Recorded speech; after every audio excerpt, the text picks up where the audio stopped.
মাওলানা সাঈদীর যখন বিচারের রায় হলো, তারপরে এই যে ভয়াবহ একটা কিলিং হয়েছে। ওই দিন অর্ডারই ছিল আপনার গুলি করা। আমি মনে আছে আমি ২ দিন ধরে খালি লাশ গুনেছি। বাংলাদেশের যতগুলো ৫৪ বছরের হিস্ট্রিতে যেগুলো সবচেয়ে ভয়াবহ ইয়ার, যদি ধরেন ৭৪ একটা ভয়াবহ ইয়ার, 77 এও প্রচুর টার্মোল হয়েছে, আপনার এরশাদের আমলে 87, 88, আর এই দিক দিয়ে এসে শেখ হাসিনার ২০১৩ এবং ইয়েতে ২০০৫, এদিক দিয়ে ২০১৩ এবং ২০১৮, আর শেষে এসে ২০২৪।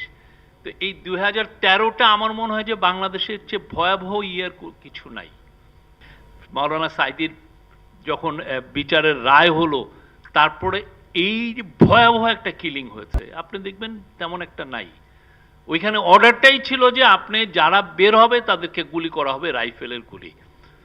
আপনি তো একটা ইন্টারন্যাশনাল একটা নর্মস আছে, আপনি ক্রাউড কন্ট্রোলের, আপনি লাঠি চার্জ করবেন, লাঠি চার্জে কাজ হচ্ছে না, আপনি টিয়ার সেল মারবেন, টিয়ার সেলেও কাজ হচ্ছে না, আপনি আপনার লাস্ট রিসোর্ট হচ্ছে নন লেথাল উইপেনে আপনি করবেন, রাবার বুলেট মারবেন। শেষে যে আপনি যখন দেখবেন যে আপনার জীবনটা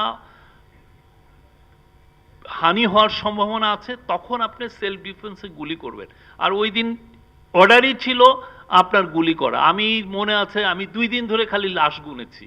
আমাদের এফপি নিয়ম ছিল যে আপনার যে কোনো লাশ বা যে কোনো মৃত্যু দিতে হলে এটা পুলিশের থেকে বলতে হবে, পুলিশ কনফার্ম করবে যে একজন মারা গেছেন। তো এটা আমরা ২ দিন ধরে, আমার মনে আছে যে আমি খালি লাশ গুনছি।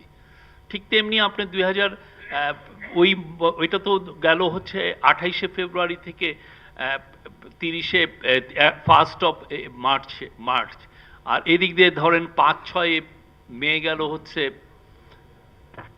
এই হেফাজতের উপর ক্র্যাকডাউন, এবং শেষে এসে আপনার পুরো আপনার এমনভাবে আপনার এইচটি ইমাম এমনভাবে গুটি চাললেন যে পুরো আপনার ইলেকশনটা হয়ে গেল যে একটা ফার্স হয়ে গেল।